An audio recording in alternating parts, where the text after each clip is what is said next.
জাতীয় নির্বাচনের তারিখ ঘোষণা হবে ডিসেম্বরের প্রথম সপ্তাহে। 15 নভেম্বরের মধ্যে প্রস্তুতি সম্পন্নের নির্দেশ প্রধান উপদেষ্টার।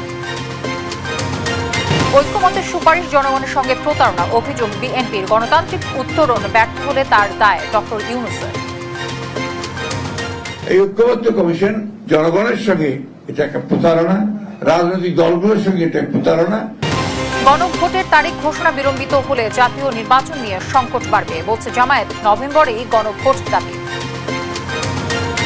জুলাই সনদের প্রথম প্রস্তাব গ্রহণ করার আহ্বান এনসিপির। অভিযোগ, পতিত শক্তিকে ফেরানোর চেষ্টা চলছে। প্রথম প্রস্তাবটিকে আমরা সমর্থন দিচ্ছি এবং প্রথম প্রস্তাবটি যাতে সরকার দ্রুত এই আদেশ জারি করার ব্যবস্থা করে, এইটা আমাদের জোর দাবি থাকবে। সচিবালয় অভিমুখী ইবতেদায়ী শিক্ষকদের ওপর জলকামান ও সাউন্ড গ্রেনেড নিক্ষেপ। জাতীয়করণের দাবিতে প্রস্তাবে অবস্থান। জমাইকার পর কিউবায় আঘাত এনেছে হারিকেন মেলিসা। চারদিকে ধ্বংসস্তূপ, এগোচ্ছে বাহামাস ও বারমুডার দিকে। এবং বাংলাদেশের বিপক্ষে টস জিতে ব্যাটিংয়ে ওয়েস্ট ইন্ডিজ। শুরুতেই প্রথম উইকেট তুলে নেন তাসকিন, নাসুম নিয়েছেন দুটি।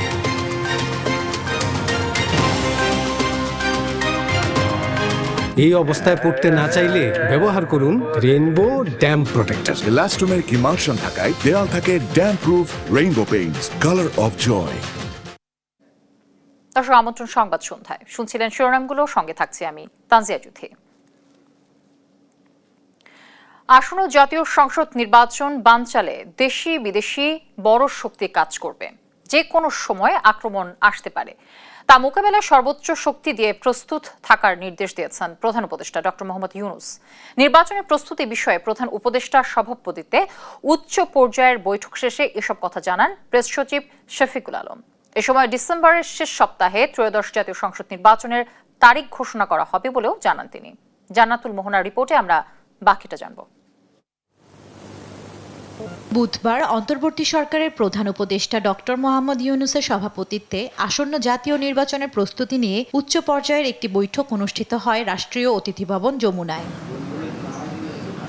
বৈঠকের বিস্তারিত জানাতে রাজধানীর ফরেন সার্ভিস একাডেমিতে সংবাদ সম্মেলন করে প্রধান উপদেষ্টার প্রেস উইং। প্রেস সচিব শফিকুল আলম জানান, 1 নভেম্বর থেকে পদায়ন শুরু হবে। নিজ জেলায় পদায়ন পাবেন না দায়িত্বরতরা, এমনকি শ্বশুরবাড়ি হলেও। আর গত 3 নির্বাচনে দায়িত্ব পালনকারীরা আগামী নির্বাচনে কোনো দায়িত্বেই থাকবেন না। পদায়নের ক্ষেত্রে নিজ জেলায় যাবে না কেউ, বা যদি কেউ তার এখানে আত্মীয় থাকে, বিশেষ করে শ্বশুরবাড়ি থাকে, সেখানেও তার পোস্টিং সেখানে হবে না। চিফ অ্যাডভাইজার বলেছেন যে we have to hope for the best but prepare for the worst. বৈঠকে নির্বাচনকালীন নিরাপত্তা জোরদার গুরুত্ব পাবে জানিয়ে তিনি বলেন, যে কোনো আক্রমণ ও দেশি বিদেশি ষড়যন্ত্র মোকাবেলায় প্রস্তুত থাকার নির্দেশ দিয়েছেন প্রধান উপদেষ্টা। নির্বাচনের 72 ঘন্টা আগে নামানো হবে 90,000 সেনা ও 2,500 নৌ সদস্য। প্রধান উপদেষ্টা আরও বলেছেন, নির্বাচন বানচালের জন্য ভিতর থেকে বাইরে থেকে অনেক শক্তি কাজ করবে। ছোটোখাটো না, বড় শক্তি নিয়ে বানচালের চেষ্টা করবে। হঠাৎ করে আক্রমণ চলে আসতে পারে। এই নির্বাচন চ্যালেঞ্জিং হবে। যত ঝড় ঝঞ্ঝাই আসুক না কেন, আমাদের সেটা অতিক্রম করতে হবেই। প্রেস সচিব বলেন, ডিসেম্বরের প্রথম সপ্তাহে জাতীয় নির্বাচনের দিনক্ষণ ঘোষণা করা হবে। যে ফেব্রুয়ারির প্রথমার্ধে ইলেকশন হবে, আর ইলেকশনের ডেটটা ঘোষণা করবেন ইলেকশন কমিশন, এবং ওনারা এই বিষয়ে বলেছেন তো সম্ভবত ডিসেম্বরের ফার্স্ট উইকে ওনারা জানাবেন। আগামী নির্বাচনে নিরাপত্তা নিশ্চিতে 15 নভেম্বরের মধ্যে সব প্রস্তুতি শেষ করার নির্দেশ দিয়েছেন প্রধান উপদেষ্টা। জান্নাতুল মোহনা, দেশ টিভি, ঢাকা। জাতীয় ঐক্যমত্য কমিশনের সুপারিশ জনগণ ও রাজনৈতিক দলের সঙ্গে প্রতারণা অভিযোগ করে অবিলম্বে সুপারিশ সংশোধনের দাবি জানিয়েছেন বিএনপি মহাসচিব মির্জা ফখরুল ইসলাম আলমগীর। আর বিএনপির স্থায়ী কমিটির সদস্য সালাউদ্দিন আহমদের অভিযোগ, জাতীয় ঐক্যমত্য কমিশনের সুপারিশ জাতিকে বিভক্ত করবে। নির্বাচনী প্রতীক নিয়ে আরপিওর নতুন বিধান উদ্দেশ্য প্রণোদিত বলেও মনে করেন তিনি। বিস্তারিত নিয়াজ মোর্শেদের প্রতিবেদনে। রাজধানীর একটি হোটেলে from rule by power to rule of law transition to a democratic Bangladesh শীর্ষক গোলটেবিল বৈঠকের আয়োজন করে বিএনপি। প্রধান অতিথির বক্তব্যে বিএনপির স্থায়ী কমিটির সদস্য সালাউদ্দিন আহমদ বলেন, ঐক্যের জন্য গঠন হলেও অনৈক্য তৈরি করছে জাতীয় ঐক্যমত্য কমিশন। আছে হলো যে সমস্ত প্রস্তাব ঐক্যমত্য কমিশন এবং 2-1টি দল দিয়েছিল, সেই প্রস্তাবগুলো যেন ওনারা সরাসরি ওই আদেশের মধ্যে, খসড়া আদেশের মধ্যে তারা অন্তর্ভুক্ত করলো তফসিল হিসাবে। বলা হলো এই 48টা দফার উপরে গণভোট হতে হবে। এখন সেই আলাপ তো হয়নি আমাদের সাথে। তো জাতীয় ঐকমত্য কমিশনের উদ্দেশ্য ছিল ঐকমত্য প্রতিষ্ঠা করা।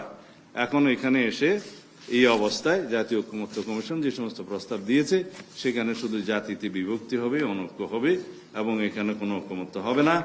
রাজনৈতিক দলগুলোর সঙ্গে আলোচনা না করে প্রতীক নিয়ে আরপিওর নতুন বিধান যুক্ত করার সমালোচনা করেন সালাউদ্দিন আহমদ। নির্বাচন সংস্কার সংক্রান্ত কমিশনের একটি অনালোচিত প্রভিশন সেখানে অন্তর্ভুক্ত করে আরপিও অর্ডিন্যান্সটা পাশ হয়েছে, সেটা এখন অর্ডিন্যান্স হওয়ার অপেক্ষায় আছে। যেমন জোটভুক্ত যে কোনো রাজনৈতিক দল তাদের স্বাধীনতা ছিল নিজস্ব প্রতীকে অথবা জোটের যে কোনো প্রতীকে নির্বাচন করতে পারবে। হঠাৎ করে তারা একটা অগণতান্ত্রিক পদ্ধতিতে বলে দিল যে জোটভুক্ত হলেও তাদের নিজস্ব প্রতীকের নির্বাচন হতে হবে। এদিকে জাতীয় প্রেস ক্লাবে এক প্রকাশনা অনুষ্ঠানে যোগ দিয়ে জাতীয় ঐকমত্য কমিশনের সুপারিশ নিয়ে ক্ষোভ জানান বিএনপি মহাসচিব। সেই নোট অফ ডিসেন্ট গুলো লিপিবদ্ধ করার একটা প্রতিশ্রুতি ছিল তাদের, কিন্তু অবাক বিষয় আমরা লক্ষ্য করলাম যে কালকে যখন তারা এটা প্রকাশ করলেন সেই বিষয়গুলো নেই। নোট অফ ডিসেন্ট গুলো পুরোপুরি উপেক্ষা করা হয়েছে, ইগনোর করা হয়েছে। এটা তো ঐক্যবদ্ধ হতে পারে না। তার ঐক্যবদ্ধ কমিশনটা করা হয়েছিল কেন? এই ঐক্যবদ্ধ কমিশন, এটা আমি বলবো যে জনগণের সঙ্গে এটা একটা প্রতারণা, রাজনৈতিক দলগুলোর সঙ্গে এটা প্রতারণা, এবং এটা অবিলম্বে এই বিষয়গুলো যদি আপনার একটা ব্যাখ্যা বলেছেন সাকি সাহেব, আমি বলি যে এগুলো আপনার সংশোধন করা প্রয়োজন বলে আমি মনে করি।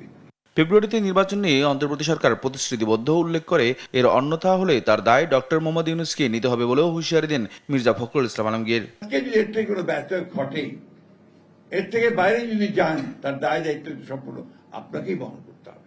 নিয়াজ মোরশেদ, দেশ টিভি, ঢাকা। গণভোটের তারিখ ঘোষণা যতই বিলম্বিত হবে, জাতীয় নির্বাচন নিয়ে সংকট ততই বাড়বে বলে মন্তব্য করেছেন জামায়াতে ইসলামীর সেক্রেটারি জেনারেল মিয়া গোলাম পারওয়ার।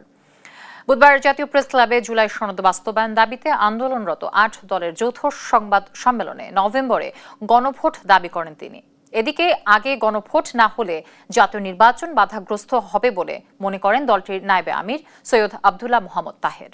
হাসান আল মাহমুদের রিপোর্ট। বুধবার জাতীয় প্রেস ক্লাবে যৌথ সংবাদ সম্মেলন করে জুলাই জাতীয় সনদ বাস্তবায়নের দাবিতে আন্দোলনে থাকা দলগুলো। এর মধ্য দিয়ে নির্বাচনী জোটের রূপরেখা স্পষ্ট করল ইসলামী দলগুলো। এতে ইসলামী আন্দোলন বাংলাদেশের মহাসচিব ইউনুস আহমদ বলেন, গণপ্রতিনিধিত্ব আদেশ ফের পরিবর্তনের চেষ্টা করছে একটি দল। নির্বাচন কমিশন নির্বাচনের প্রস্তুতি গ্রহণ করেছেন। ইতিমধ্যে উপদেষ্টা পরিষদ গণপ্রতিনিধিত্ব আদেশ সংশোধনের সিদ্ধান্ত নিয়েছেন। আমরা লক্ষ্য করছি গণপ্রতিনিধিত্ব আদেশের কিছু বিষয় পরিবর্তনের জন্য একটি রাজনৈতিক দল দাবি জানিয়ে আসছে। এ দাবি কোনো অবস্থাতেই গ্রহণের সুযোগ নাই। আর জামায়াতে ইসলামীর সেক্রেটারি জেনারেল মিয়া গোলাম পরোয়ার বলেন, গণভোটের তারিখ ঘোষণায় বিলম্ব হলে জাতীয় নির্বাচন নিয়ে সংকট বাড়বে। 3 নভেম্বর বৃহত্তর আন্দোলনে ডাক দেওয়া হবে বলেও জানান তিনি। ফেব্রুয়ারিতেই আমরা নির্বাচন চাই, কিন্তু যত গণভোটের ডেট ডিক্লেয়ার করতে গভর্নমেন্ট ডিলে করবে, ততই মূল নির্বাচনের তারিখ কিন্তু একটা সংকটের মধ্যে পড়তে পারে। এই জন্য এই জটিলতা এড়াবার জন্য আমরা এই সমমনা 8টি দল অবিলম্বে প্রধান উপদেষ্টা, তিনি যেমন সরকারেরও প্রধান তেমনি ন্যাশনাল কনসেনসাস কমিশনেরও প্রধান, 2 প্রধান দায়িত্বের কারণে এখন ওনার দায়িত্ব হয়ে পড়েছে জাতিকে এই সংকট মুক্ত করা, সংশয় মুক্ত করা। এদিকে রাজধানীর মগবাজারে জামাতের কেন্দ্রীয় কার্যালয়ে জাতীয় নির্বাচন ও গণভোট সহ সমসাময়িক বিষয় নিয়ে কথা বলেন কমনওয়েলথ প্রতিনিধি দল। পরে জামাতের নায়েবে আমির সৈয়দ আব্দুল্লাহ মোহাম্মদ তাহের বলেন, জুলাই চার্টারের প্রস্তাবগুলো গুচ্ছ আকারে গণভোটের আয়োজনের বিষয়ে সিদ্ধান্ত হয়েছে, এর বাইরে যাওয়ার সুযোগ নেই। সকলে মিলেই ঐক্যবদ্ধভাবেই তো এনসিসিতে আমরা একমত হয়েছি, তো সুতরাং যেটা আমরা একমত হয়েছি সেটাই সাবমিশন হয়েছে। এখন বিএনপি যদি নতুন কথা বলে, এটা তাদের দায়িত্ব, এটা আমাদের এ ব্যাপারে কমেন্টের কিছু নেই। জাতীয় নির্বাচনের দিনে যদি গণভোট হয়, তাহলে গণভোটের কিছু বিষয় আছে এবারেই ইমপ্লিমেন্ট করার মতো, যেটা আমি বলেছি। আর আগামী নির্বাচন সুষ্ঠু ও সফল করতে সর্বাত্মক সহযোগিতার আশ্বাস দিয়েছে কমনওয়েলথ প্রতিনিধি দল। হাসান আল মাহমুদ, দেশ টিভি, ঢাকা। ঐক্যমত্য কমিশনের সবশেষ সুপারিশে জুলাই সনদ বাস্তবায়নের ইস্যুতে প্রথম প্রস্তাবনায় একমত এনসিপি। সরকারের পক্ষ থেকে সাড়া এলে জুলাই সনদে দলটি স্বাক্ষর করবে বলে জানিয়েছেন দলটির আহ্বায়ক নাহিদ ইসলাম। বলেন, ফেব্রুয়ারিতে নির্বাচন হলে জুলাই সনদের বিষয়গুলো চূড়ান্ত করতে হবে। বুধবার রংপুরে বিভাগীয় নেতাদের সঙ্গে বৈঠক শেষে তিনি এসব কথা বলেন। এ সময় নির্বাচন কমিশনের উপর জনগণ আস্থা হারাচ্ছে বলেও সতর্ক করেন তিনি। রফিকুল ইসলামের রিপোর্ট, জানাচ্ছেন আপন অপু। বুধবার দিনভর রংপুর পর্যটন মোটেলে বিভাগের ৮ জেলা, উপজেলা, মহানগর ও পৌরসভার আহ্বায়ক কমিটি গঠন নিয়ে বৈঠক করেন এনসিপি নেতারা। পরে তারা কথা বলেন গণমাধ্যমের সঙ্গে। দলটির সদস্য সচিব আক্তার হোসেন বলেন, ঐকমত্য কমিশনের সবশেষ দুটি সিদ্ধান্তের মধ্যে প্রথম প্রস্তাবকে সমর্থন জানায় এনসিপি। জুলাই সনদের বাস্তবায়নই পারে রাজনৈতিক সংকট থেকে উত্তরণ ঘটাতে। জুলাই সনদ বাস্তবায়নের জন্য ঐকমত্য কমিশনের গৃহীত প্রস্তাব ১, সেটাকেই সরকার যেন গ্রহণ করে জুলাই সনদকে আইনি ভিত্তি প্রদান করে, সে দাবি আমরা সরকারের কাছে রাখতে চাই। জাতীয় নাগরিক পার্টি এনসিপি জুলাই সনদের পরিপূর্ণ বাস্তবায়ন চায়। জুলাই সনদের বাস্তবায়নই আমাদের এখনকার রাজনৈতিক সংকট থেকে আমাদেরকে উত্তরণের পথে নিয়ে যেতে পারে। জুলাই সনদ বাস্তবায়ন, সংস্কার ও গণহত্যার বিচারের রোডম্যাপ প্রদানের পাশাপাশি নির্বাচন কমিশন পুনর্গঠন করেই ফেব্রুয়ারিতে নির্বাচনের দিকে এগোতে হবে বলে মন্তব্য করেছেন জাতীয় নাগরিক পার্টির আহ্বায়ক নাহিদ ইসলাম। বলেন, প্রধান উপদেষ্টার অনুমোদনে জুলাই সনদে অধ্যাদেশ জারি হলে পরবর্তী সংসদে সংবিধানে সেসব সংস্কার স্বয়ংক্রিয়ভাবে যুক্ত হবে। জুলাই গণহত্যার বিচার, এই বিচারের একটা রোডম্যাপ সরকারকে অবশ্যই নির্বাচনের আগে দিতে হবে এবং নির্বাচনের জন্য যে লেভেল প্লেইং ফিল্ড, নির্বাচন কমিশনকে আমরা বলে আসছি এটা পুনর্গঠন প্রয়োজন। নির্বাচন কমিশনে জনগণের এবং রাজনৈতিক দলের আস্থা হারাচ্ছে এবং ফেব্রুয়ারিতে নির্বাচন হতে হলে আসলে এই বিষয়গুলো দ্রুতই সমাধানের দিকে যেতে হবে। নাহিদ ইসলাম আবারও শাপলা প্রতীক নিয়ে নিজেদের অবস্থান তুলে ধরেন। বলেন, শাপলা প্রতীক না দিলে বর্তমান কমিশনের অধীনে নির্বাচন সুষ্ঠু হবার সম্ভাবনা নেই। কারো উপর নির্ভরশীল নয়। আগামী জাতীয় নির্বাচন এনসিপি এককভাবে করার প্রস্তুতির কথাও জানান দলটির এই শীর্ষ নেতা। তবে দেশের স্বার্থে কারো সঙ্গে সমঝোতার প্রয়োজন হলে সেই পথ খোলা রয়েছে। আপন অপু, নিউজ ডেস্ক, দেশ টিভি। গণভোট এবং জাতীয় নির্বাচন আলাদাভাবে করার বাস্তবতা নেই বলে মন্তব্য করেছেন গণ অধিকার পরিষদের সভাপতি নুরুল হক নূর। বুধবার বিকেলে নির্বাচন কমিশনের সঙ্গে গণ অধিকার পরিষদের প্রতিনিধিদের সঙ্গে সংলাপ শেষে এসব কথা বলেন তিনি। সেই সঙ্গে জোটভুক্ত হলেও দলীয় প্রতীককেই নির্বাচন করতে হবে ইসির এমন সিদ্ধান্ত ইতিবাচক বলেও জানান তিনি। এ সময় অন্তর্বর্তী সরকারের কোনো উপদেষ্টা যাতে আগামী নির্বাচনে অংশ নিতে না পারে এমন বিধান প্রণয়নেরও আহ্বান জানান নূর। নির্বাচনে প্রতি কেন্দ্রে সিসি ক্যামেরা স্থাপনের পাশাপাশি সাংবাদিকদের দায়িত্ব পালনে বিধি নিষেধ তুলে দেওয়ারও দাবি জানান তিনি। গেজেটে না থাকলে সাধারণত প্রতীক পাওয়া যায় না বা ওইটার মধ্যে থেকে নিতে হয়। আমাদের অন্যান্য রাজনৈতিক দলগুলোরও উচিত হবে না যে কোনো একটা নিজেদের স্বার্থ সংশ্লিষ্ট ইস্যু নিয়ে বা স্বার্থ নিয়ে আসলে নির্বাচন কমিশনকে বিতর্কিত করা। এই মুহূর্তে আসলে দুটো নির্বাচন করা, ভোট করার বাস্তবতাটা নাই। সেক্ষেত্রে যেহেতু মোটামুটি সব দল এখানে কনভিন্স যে ন্যাশনাল ইলেকশনের সাথেই জুলাই সনদের বিষয়ে গণভোট, আমার মনে হয় এটা একটা ভালো সিদ্ধান্ত হতে পারে। অন্তর্বর্তী সরকারের বিরুদ্ধে অভিযোগ স্পষ্ট না, কথা বলে উত্তেজনা বজায় রাখা রাজনৈতিক কৌশল বলে মন্তব্য করেছেন পরিবেশ উপদেষ্টা সৈয়দা রিজওয়ানা হাসান। বুধবার সকালে রাজধানীর গুলশানে empower women for climate resilient societies অনুষ্ঠানে কথা বলেন তিনি। উপদেষ্টা আরও বলেন, জুলাই সনদের বাস্তবায়ন প্রক্রিয়া অনৈক্য হিসেবে নয়, মতানৈক্য বলা যেতে পারে। মতানৈক্য আলোচনার সাপেক্ষে দূর করা যেতে পারে। একেবারেই স্পষ্ট করতে চাই যে আমাদের বিরুদ্ধে অভিযোগগুলো স্পষ্ট না, এগুলো আসলে কিছু কিছু কথা বলে হয়তো একটা রাজনৈতিক উত্তেজনা বজিয়ে রাখা, হয়তো এটা একটা রাজনৈতিক কৌশল, কিন্তু সরকার কোনো মতেই কোনোদিনও পক্ষপাতিত্ব করছে না।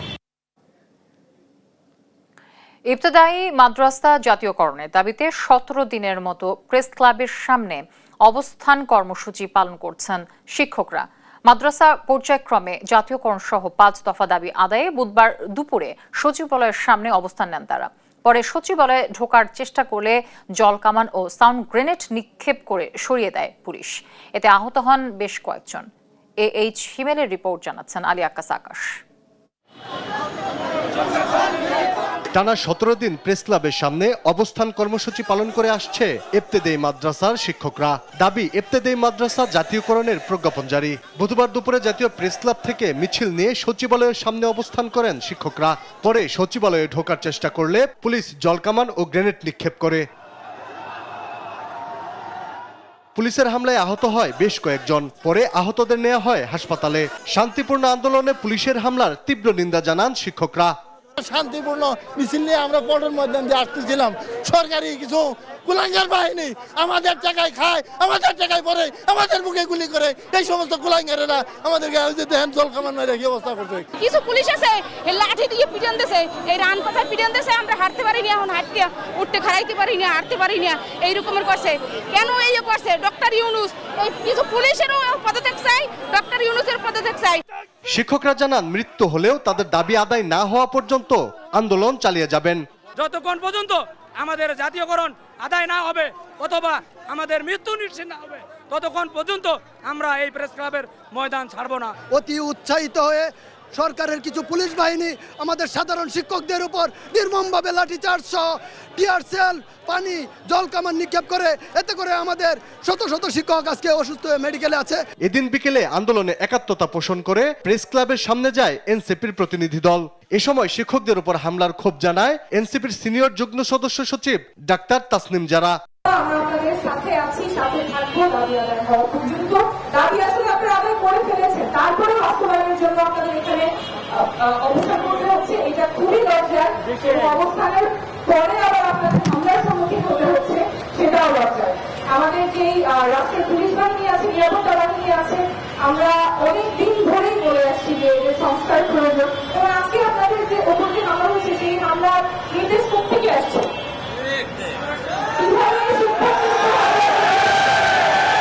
অনুদানভুক্ত ও অনুদানবিহীন সব ইবতেদায়ী মাদ্রাসা পর্যায়ক্রমে জাতীয়করণের প্রজ্ঞাপন দ্রুত বাস্তবায়ন সহ 5 দফা দাবি পূরণ না হলে আরো কঠোর আন্দোলন কর্মসূচির হুঁশিয়ারি দেন শিক্ষকরা। আলী আকাশ, দেশ টিভি, ঢাকা।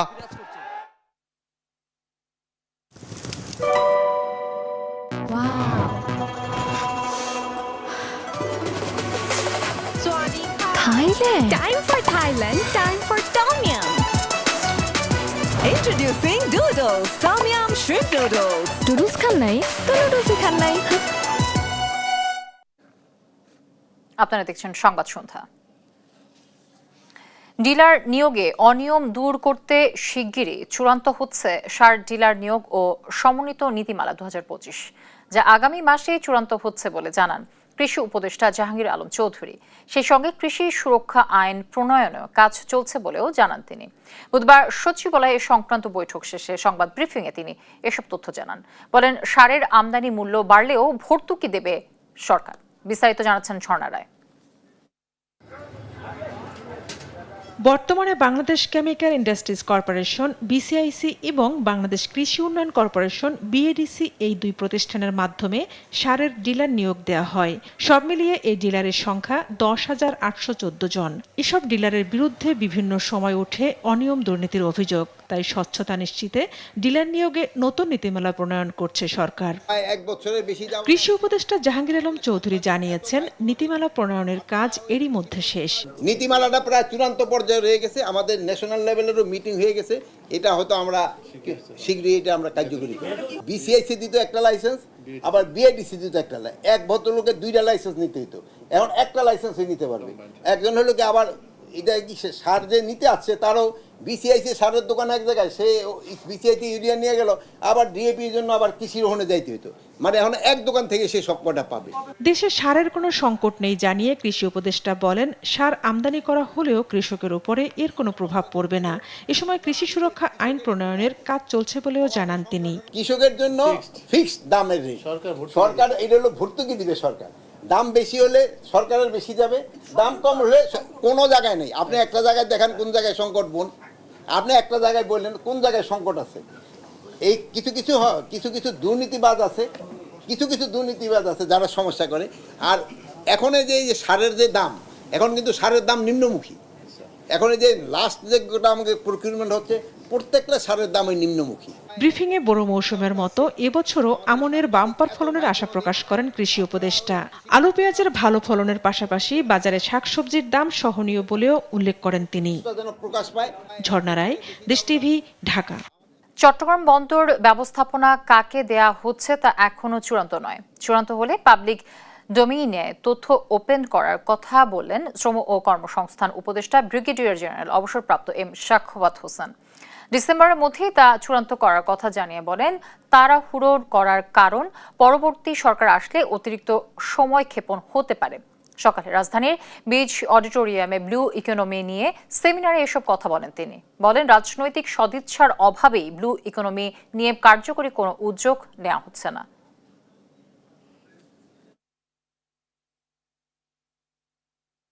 একটা সরকার হচ্ছে প্রোভাইডার, একটা সরকার হচ্ছে পলিসি মেকার, একটা সরকার হচ্ছে বিজনেসকে অ্যাডভান্স করার জন্য যা যা করা দরকার তাই করবে। আমাদের এখন চিন্তা করতে হবে যে ভবিষ্যতে আমরা কনভেনশনাল ইঞ্জিনের শিপ কিনবো না আমরা ডুয়েল ফুয়েল কিনবো, যাতে উই ক্যান চেঞ্জ। না হলে হঠাৎ উই ক্যান বি কট আনঅ্যাওয়্যার। হযরত শাহজালাল আন্তর্জাতিক বিমানবন্দরের কার্গো ভিলেজে ভয়াবহ অগ্নিকাণ্ডের 10 দিন পার হলেও স্বাভাবিক হয়নি আমদানি কার্যক্রম। একদিকে আগুন থেকে রক্ষা পাওয়া পণ্যের তালিকা পাচ্ছে না ব্যবসায়ীরা, অন্যদিকে নতুন আমদানি পণ্য ছাড় করাতে ঘুরতে হচ্ছে দপ্তরে দপ্তরে। এমন অনিয়ম আর অব্যবস্থাপনায় বিপাকে আমদানিকারকরা। ফাহিম ইউসুফের প্রতিবেদনে আমরা বিস্তারিত জানব। চায়না থেকে সপ্তাহখানেক আগে সুতাসহ গার্মেন্টসের কাঁচামাল এসেছে শাহজালাল বিমানবন্দরে, কিন্তু নানান চেষ্টা করেও পণ্যের হদিস পাচ্ছেন না এক ব্যবসায়ী। দেশ টিভির সঙ্গে আলাপকালে বিমান কর্তৃপক্ষের নানা অব্যবস্থাপনা আর অনিয়মের বিষয়ে এভাবেই ক্ষোভ ঝাড়েন তিনি। বিমান আমাদের হেল্প করতেছে না, লোডারের সমস্যা, মাল নিয়ে এসে অনেকক্ষণ সময় করতে হয়, 3-4 ঘন্টা মানে সিরিয়াল দেওয়ার পরেও 7-8 ঘন্টা পরে মাল পাইতে হয়। 5-7টা শিপমেন্ট এখনো কোনো প্লেট পাই নেই, মালের কোনো সন্ধান পাইনি এখন আমরা এগুলা। ব্যবসায়ীরা জানান, পণ্যের হদিস পেলেও সেটি খালাস করতে কাগজপত্র নিয়ে ঘুরতে হচ্ছে দপ্তরে দপ্তরে। এই যেমন প্রাণ আরএফএল-এর এই কর্মকর্তা গেল 4-5 দিন ধরে পণ্য খালাসের কাজ সম্পন্ন করছেন। তার অভিযোগ নানা অব্যবস্থাপনার। এই প্লেসে আপনার গাড়িগুলি উঠানো যাচ্ছে না, একটা মাত্র ফকলিফট দিছে বিমান কর্তৃপক্ষ। এত অল্প জায়গার মধ্যে মাল আরগুলি বের করে রাখা যাচ্ছে না। সংশ্লিষ্টরা বলছেন, গেল 10 দিনে নতুন অন্তত 500 টন আমদানি পণ্য হয়েছে। এর মধ্যে এ পর্যন্ত খালাস হয়েছে মাত্র 170 টন পণ্য। তারা বলছেন, আগে 4টি গেট দিয়ে কার্যক্রম চললেও এখন পণ্য খালাস হচ্ছে শুধুমাত্র একটি গেটে। ফলে পণ্য খালাসে তৈরি হয়েছে তীব্র চাপ। এখানে 18 তারিখেরও কিছু আছে, 19, 20 এবং 21 তারিখের শিপমেন্টও কিছু আছে। বিমান সিকিউরিটি হয়ে গেছে, আবার এদিকে বলতেছে সিরিয়াল জন্য আমরা মাল করতে পারতেছি না। এটা যদি যায় তো তারপর ওটা দুখাবো, তারপর আপনারটা হয়ে যাবে। সিএন্ডএফ এজেন্ট অ্যাসোসিয়েশনের নেতারা বলছেন, নতুন টার্মিনালে অস্থায়ীভাবে কার্গো রাখার ব্যবস্থা করা হলে পরিস্থিতি কিছুটা সামাল দেওয়া সম্ভব। সেই সঙ্গে দ্রুত গেট সংখ্যা বাড়ানোর পরামর্শ তাদের। 1 থেকে 1.5 কিলোমিটার দূর থেকে পণ্য আনার যে ঝামেলাটা, এটা আনাটা অনেক দুরূহ কষ্টকর হচ্ছে। আসলে বাস্তবতা হচ্ছে হলো গেট, অধিকতর গেট খুলে দেওয়া। আমদানি কার্গো টার্মিনাল যা এখনো ওপেন করে দেওয়া হয় নাই, সেখানে জরুরি ব্যবস্থাপনায় এটার পাশ দিয়ে একটি গেট খুলে দেওয়া যেতে পারে। কমপক্ষে 2টা বাড়িয়ে দিয়ে আমাদের খালাস প্রক্রিয়া সম্পন্ন করা সম্ভব। বিমানবন্দরের কাস্টমস কার্যক্রমের এমন অব্যবস্থাপনা নিয়ে কথা বলতে বিমান কর্তৃপক্ষের সঙ্গে যোগাযোগ করা হলে তারা কেউ এ বিষয়ে কথা বলতে রাজি হয়নি।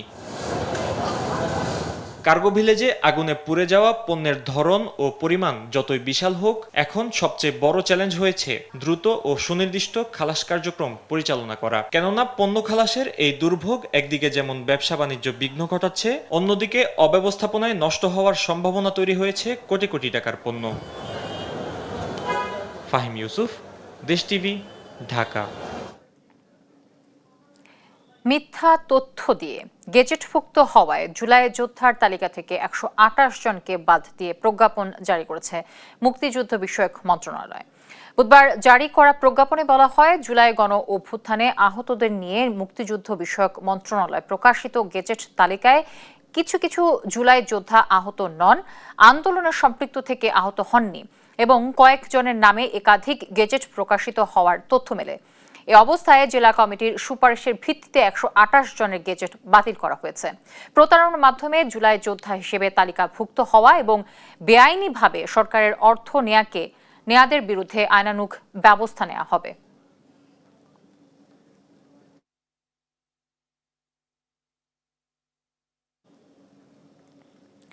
তেরোটি ক্রেডিট কার্ডের মাধ্যমে 106 কোটি টাকার বেশি অর্থ পাচারের অভিযোগ প্রমাণ হয়েছে ন্যাশনাল ব্যাংকের দুই পরিচালক রন হক ও রিক হকের বিরুদ্ধে।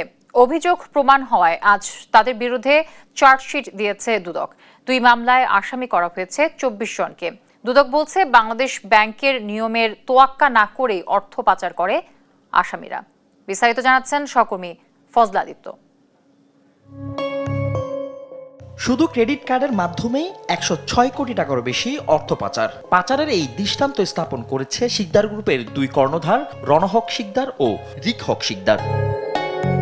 অর্থ পাচারের অভিযোগে গত বছর 31শে মার্চ মামলা করে দুদক। তদন্ত শেষে বুধবার বিকেলে দুদকের মহাপরিচালক আক্তার হোসেন জানান, ঋণ পরিশোধের নামে অভিনব কায়দায় 87 লাখ মার্কিন ডলার পাচারের অভিযোগে শিকদার গ্রুপের রণহক শিকদার, রিক হক শিকদার সহ 24 জনের বিরুদ্ধে আলাদা মামলায় চার্জশিট দেয়া হয়েছে।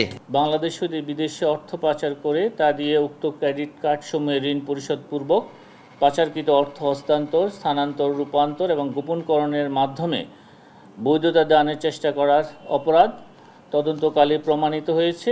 দুদক বলছে বাংলাদেশ ব্যাংকের নিয়ম অমান্য করেই ক্ষমতার অপব্যবহারের মাধ্যমে এই বিশাল অর্থ পাচার করে আসামিরা। বাংলাদেশ ব্যাংকের এতদ সংক্রান্ত নির্দেশনা লঙ্ঘন করে বিধি বহির্ভূতভাবে 2017 হতে 2021 খ্রিস্টাব্দ পর্যন্ত 5 বছরে লিমিটের অতিরিক্ত 60,92,225 মার্কিন ডলার ব্যয় করে। এদিন ওজো পাডিকোর, সাবেক এমডি শফিক উদ্দিন, কোম্পানি সচিব আব্দুল মোতালেল সহ 3 জনের বিরুদ্ধে চার্জশিট দেয় দুদক। তাদের বিরুদ্ধে 30 কোটি টাকা আত্মসাতের অভিযোগ রয়েছে। ফজলাদিত্য, দেশ টিভি, ঢাকা। জাতীয় নির্বাচনের পথ অবরুদ্ধ করার অপচেষ্টা চলছে বলে অভিযোগ করেছেন বিএনপির নির্বাহী কমিটির সদস্য ও ঢাকা 10 আসনে বিএনপি মনোনয়ন প্রত্যাশী শেখ রবিউল আলম। বুধবার বিকেলে রাজধানীর সায়েন্স ল্যাব এলাকা থেকে নির্বাচনী গণসংযোগকালে এই মন্তব্য করেন তিনি বলেন, ঐকমত্য কমিশন রাজনৈতিক দলগুলোর মধ্যে জাতীয় বিভাজন তৈরি করছে। স্বার্থান্বেষী কোনো মহলের সিদ্ধান্ত জনগণের উপর চাপিয়ে দেওয়ার চেষ্টা করলে বিএনপি তা মেনে নেবে না বলেও অন্তর্বর্তী সরকারকে হুঁশিয়ারি দেন তিনি।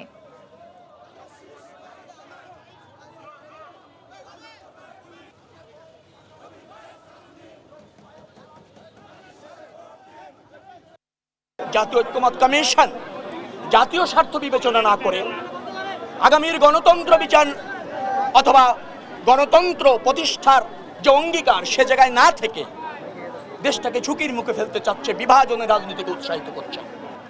জাতীয় নির্বাচনের মাধ্যমে যে দেশ মেজরিটি নিয়ে, যে দল মেজরিটি নিয়ে রাষ্ট্র ক্ষমতায় আসবে সেই পথকে অনেকটা রুদ্ধ করা হচ্ছে।